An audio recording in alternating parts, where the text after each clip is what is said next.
In the beginning, the world was raw and untamed. Mountains still smoked with the breath of fire. Rivers carved deep scars into the land, and great beasts, mammoth, cave lion, saber-tooth, ruled the plains.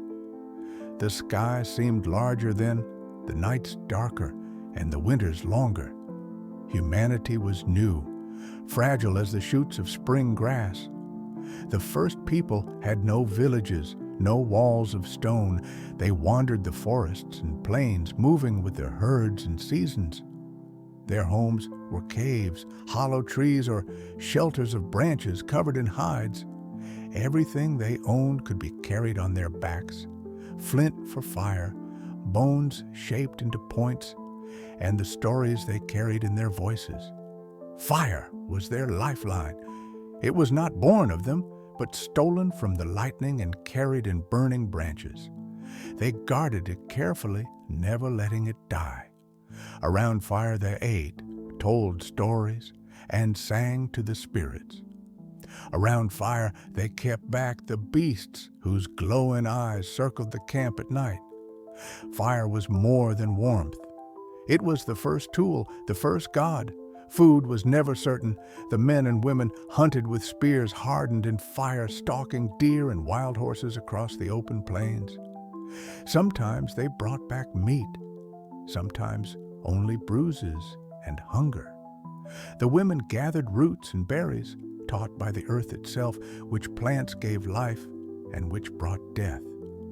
Children watched and learned, their small hands carving stones, their ears filled with the old songs. But survival was not only struggle. The first people also dreamed. They carved shapes into bone and stone. They painted on the walls of caves with red earth and black ash. Great herds of bison, hunters with spears, the spirits of animals with wings or many eyes. These were not just pictures. They were prayers, stories, promises to the land that gave them life. When the nights were clear, they lifted their eyes to the stars. The elders said the stars were fires of the ancestors, watching, guiding. They learned to follow them across the endless plains, finding paths to water and herds. The moon was their companion, the sun their protector. Life was harsh, but every breath was sacred.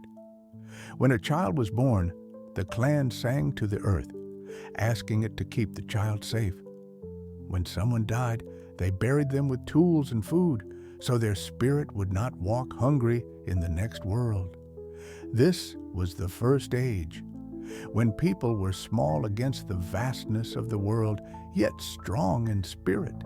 They lived close to the earth, their hearts bound to fire, sky, and stone.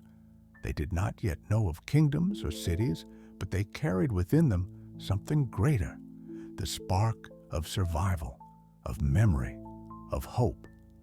From their footsteps, humanity's long journey began.